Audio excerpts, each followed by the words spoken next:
मुख्तार अंसारी का एक काफी चर्चित उनका जो एक शायराना अंदाज आया, कहीं ना कहीं उन्होंने सरकार को या योगी सरकार को चुनौती दिया है, मुस्कुराते हुए नजर आए और जो शायराना अंदाज था उनका कहीं ना कहीं ये कह रहा है कि वो डरे नहीं है और सरकार से डरते नहीं है।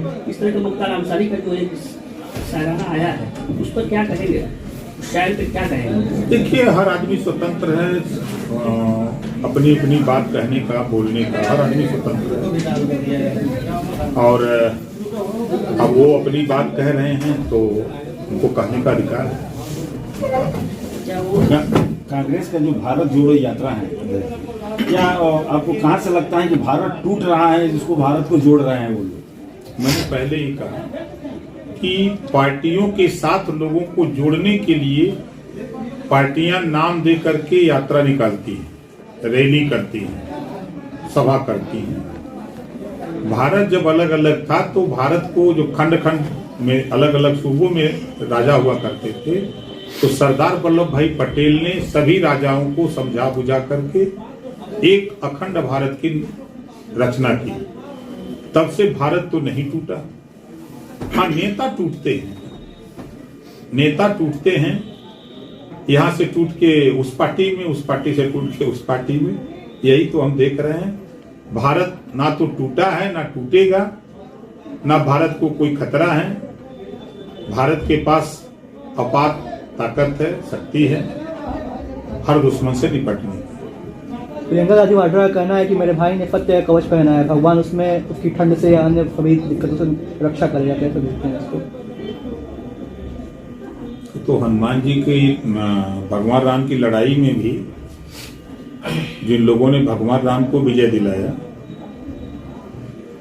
उनको भी भगवान राम ने कवच पहनाया हुआ है कड़ाके की ठंड में। न घर है न दुआर है वो भी ठंड से जूझ रहे हैं ना, जिसको बानर कहते हैं।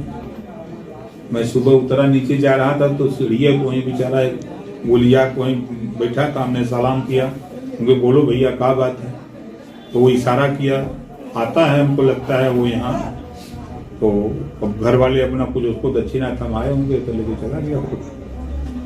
दलाई लामा का एक बयान आया है कि जिस तरह से उन्होंने पाकिस्तान को, चाइना को चेतावनी दिया है कि ये जो आज का जो भारत है वो जवाहरलाल नेहरू का भारत नहीं है, वो कांग्रेस का भारत नहीं है, मोदी का भारत है। ये कहीं ना कहीं चुनौती दिया है चाइना को दलाई लामा ने।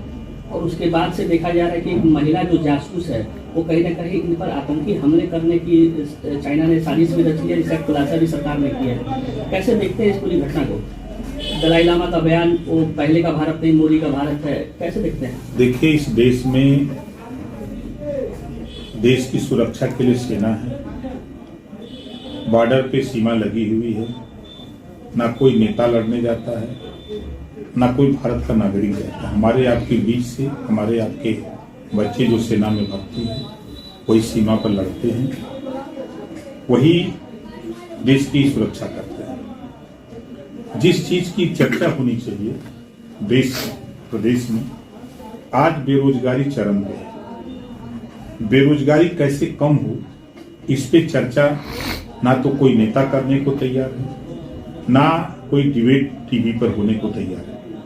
महंगाई दिन दूना रात चौगुना बढ़ती जा रही है, इस पे डिबेट कोई नेता करने को तैयार नहीं। आज शिक्षा इतनी महंगी होती जा रही है कि गरीब से शिक्षा दूर होती जा रही है। इस पे चर्चा करने के लिए किसी नेता के पास समय नहीं। आज गरीब इलाज के बगैर मर रहा है, उसको व्यवस्थित इलाज कैसे उसके यहाँ पहुंचे, इस पे चर्चा करने के लिए किसी के पास समय नहीं। जो विदेशी ताकतें भारत पे जासूसी का काम या किसी तरह का षड्यंत्र रच रही हैं, उसके लिए हमारी खुफिया तंत्र है, हमारी सेना है, हमारी फौज है, वो काम कर रही है, वो लड़ेगी। उस पे हम आप चर्चा करके क्या कर सकते हैं? काम तो सेना को करना है, खुफिया तंत्र को करना है। देश की जिम्मेदारी देश की सरकार चलाने वाले प्रधानमंत्री, उनको चिंतन करना है, राष्ट्रपति को चिंतन करना है। चाइना में कोरोना को लेकर के जिस तरह से महामारी फैला हुआ है, चाइना में लाखों की तादाद में लोगों की मौतें भी हुई है, जैसे खबरें आ रही हैं, और चाइना जो है वो भारतीय वैक्सीन की डिमांड कर रहा है। क्या लगता है कि आज के दिन में सबसे बड़ा दुश्मन हमारा चाइना ही है? पाकिस्तान से भी बड़ा दुश्मन देखा जाए तो चाइना है, तो क्या ऐसे में भारतीय वैक्सीन चाइना को देना चाहिए आपकी नज़र में? देखिए, ना देश कोई किसी का दुश्मन है। अभी आप देखे होंगे कि हमारे देश के प्रधानमंत्री चाइना गए थे,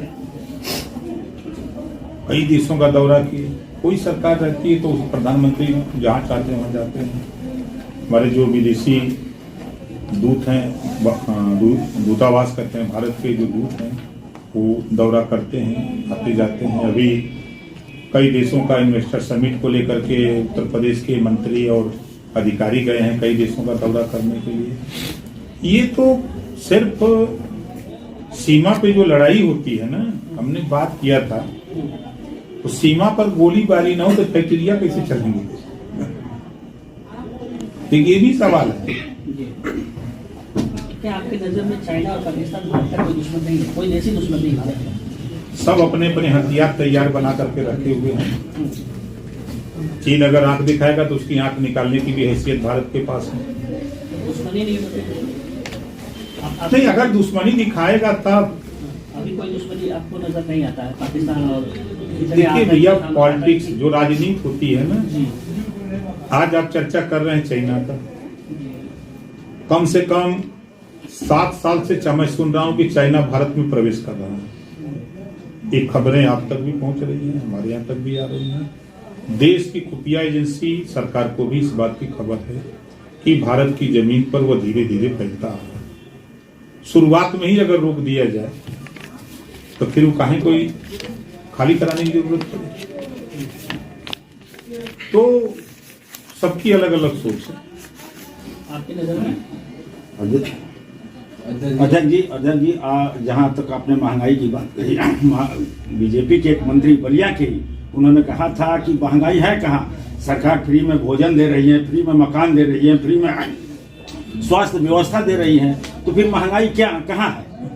बलिया के मंत्री का ये जवाब था। उन्होंने सही कहा, राशन फ्री मिल रहा है, राशन तो फ्री मिल रहा है, लेकिन गैस सिलेंडर जो 350 का था अभी 1120 का ना मिल रहा है, 1180। ये तो महंगा हुआ है। जो मोटरसाइकिल 45,000 50,000 की थी आज वो 90-95 हजार की हो गई, ये तो महंगा है। जो गाड़ियां लग्जरी गाड़ियां 20,000 22,000 की थी आज वो गाड़ियां 40,000 42,000 38,000 35,000 की, ये तो महंगा है। महंगाई से इनकार नहीं किया जा सकता है। शिक्षा महंगी हुई है, दवाइयाँ महंगी हुई है। जब आप खरीदने जाएंगे वहाँ तब ना आपको मालूम होगा कि का महंगा है का सस्ता है। भोजन राशन सरकार फ्री दे रही है तो जरूर तो कहेंगे कि स्वास्थ्य भाई सस्ता है, फ्री दे रहे हैं राशन, फ्री दे रहे हैं दवाई, फ्री दे रहे हैं, जो फ्री दे रहे हैं तो कहेगा ना कि कहाँ महंगाई है। प्रियंका गांधी का कहना है कि 2 उद्योगपतियों ने मिलकर पूरे देश को खरीद लिया लेकिन मेरे भाई को नहीं खरीद पाए। तो उनका भाई बिक रहा था मार्केट में कहीं मार्केट में जब कोई माल बिकता तब ना कोई खरीदता है। मतलब पूरा देश बिक रहा था। तो कोई चीज जैसे रेलवे बेचने की तैयारी हुई तब ना अडानी अंबानी खरीदे। अगर बेचने हम अपने इस मकान को न बेचे तो कोई खरीदने वाला आएगा नहीं आ सकता। एक और सवाल, वो प्रियंका गांधी आज जो यात्रा पे हर देश के हर गली मोहल्ले में मोहब्बत की फ्रेंचाइजी खोलने की बात कर रही है। 40 साल क्या कर रही थी कांग्रेस? 40 साल तो कांग्रेस को कोई काम कर लेना चाहिए। कांग्रेस की लंबे समय शासन के बाद उनकी व्यवस्था से उबे हुए लोग